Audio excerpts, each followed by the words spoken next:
عدالت فاروقی میں ایک ایمان فروز واقعہ میر المومنین حضرت عمر فاروق رضی اللہ تعالیٰ عنہ کی عدالت عالیہ میں ایک مقدمہ پیش آیا۔ دو خوبصورت نوجوان ایک نوجوان کو پکڑ کر حاضر ہوئے اور فریاد کی، اے میر المومنین، اس نوجوان نے ہمارے بوڑھے باپ کو قتل کر دیا ہے، اس ظالم قاتل سے ہمارا حق دلوائیں۔ آپ نے دعویٰ سننے کے بعد ملزم کی طرف دیکھا، دریافت فرمایا، تو نے صفائی میں کیا کچھ کہنا ہے؟ مجرم نے عرض کی، ہاں میر المومنین، یہ جرم واقعہ ہی مجھ سے صادر ہوا ہے۔ میں نے زور سے ایک پتھر اسے مارا تھا جس سے وہ ہلاک ہو گیا تھا۔ فاروق اعظم نے فرمایا، کیا تم اپنے جرم کا اقرار کرتے ہو؟ ملزم، ہاں میر المومنین، گناہ واقعہ ہی مجھ سے صادر ہوا ہے۔ آپ نے فرمایا، پھر تم پر قصاص لازم ہو گیا ہے اور اس کے عوض تمہیں قتل کیا جائے گا۔ ملزم نے جواب دیا، آقا، مجھے آپ کے حکم اور شریعت مطہرہ کے فتوے سے انکار نہیں، البتہ میں ایک گزارش کرنا چاہتا ہوں۔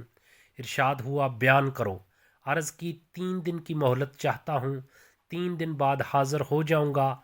تقسیم قائد نے کچھ دی، سر جھکا کر سوچا، غور کرنے کے بعد سر اٹھایا اور فرمایا، اچھا، کون ضامن ہوگا تمہارا کہ تم واقعہ ہی وعدہ اپنا کرنے کے لیے تیسرے دن عدالت عالیہ میں حاضر ہو کر خون کا بدلہ خون سے دو گے؟ عمر فاروق کے اس ارشاد پر اس جوان نے پرامید نظروں سے حاضرین مجلس کا جائزہ لینے کے بعد حضرت ابو ذر غفاری کے پر نور چہرے پر نگاہیں گاڑتے ہوئے اشارہ کر کے کہا، یہ نوجوان میرا ضامن ہے۔ خلیفہ رسول نے ان سے دریافت فرمایا تو انہوں نے کہا، ہاں، میں ضمانت دیتا ہوں کہ نوجوان 3 دن بعد قصاص کے لیے عدالت میں حاضر ہو جائے گا۔ اس ضمانت کے بعد ملزم کو چھوڑ دیا گیا۔ 2 دن گزر گئے اور تیسرا دن بھی گزر گیا۔ جلیل القدر صحابہ اور مشیرین خلافت دربار میں جمع ہوئے، دونوں مدعی بھی آ گئے، حضرت ابو ذر غفاری بھی آ گئے اور ملزم کا بے قراری سے انتظار ہونے لگا۔ جوں جوں وقت گزرتا جا رہا تھا، صحابہ اکرام کا اضطراب بڑھتا جا رہا تھا، کیونکہ ملزم ابھی تک نہیں پہنچا تھا اور وقت قریب آ رہا تھا اور صحابہ اکرام کو ابو ذر غفاری کی نسبت پریشانی ہونے لگی۔ 1-2 مرتبہ مدعیوں نے بھی دریافت کیا، مگر انہوں نے ہر مرتبہ جواب دیا کہ اگر 3 دن گزر گئے اور ملزم نہ آیا تو میں اپنی ضمانت پوری کروں گا۔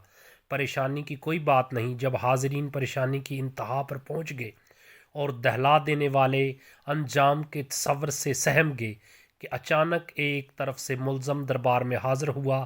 اس کا جسم پسینے سے شربور تھا اور چہرے پر گرد جم چکی تھی، مسلسل بھاگنے سے اس کی سانس پھول گئی تھی۔ اس نے آتے ہی سلام کیا اور عرض کی، اللہ تعالیٰ کا جو حکم ہے بجا لایا جائے۔ امانت کی سپردگی۔ آپ رضی اللہ تعالیٰ عنہ کے دریافت کرنے پر ملزم نے بتایا کہ میں ایک امانت والے کے سپرد کرنے گیا تھا۔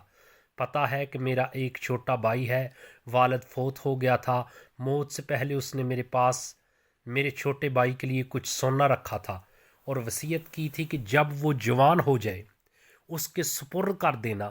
میں نے وہ سونا ایک جگہ چھپا دیا تھا، اس سونے کا میرے سوا کسی کو علم نہ تھا۔ الحمدللہ میں نے امانت اس کے سپرد کر دی۔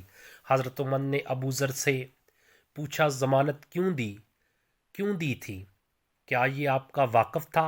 انہوں نے کہا، نہیں، میرا اس سے کوئی تعلق نہ تھا، صرف یہ بات تھی کہ جب اس نے مجھ پر امید نگاہوں سے میری طرف دیکھا تو مجھے خیال آیا کہ اگر بڑے مجمع میں بھی اس کی ضمانت نہ دوں گا تو کل قیامت کے دن رب العزت کے سامنے شرمندہ ہونا پڑے گا کہ اتنے آدمیوں میں سے کوئی بھی اس کا ضامن نہ بن سکا، اس لیے میں نے اس کی ضمانت دے دی، حالانکہ میں اسے بالکل نہ جانتا تھا، نہ مجھے یہ معلوم ہے کہ یہ کہاں رہتا ہے۔ بس اس کی ظاہری شرافت نے مجھے یقین دلا دیا کہ وعدے کا پکا ہے اور میں نے ضمانت دے دی۔ یہ بات سن کر حاضرین مجلس اشک بار ہو گئے۔ مدعیوں نے بھی التجا کی کہ اے امیر المومنین، ہم نے اپنے باپ کا خون معاف کر دیا۔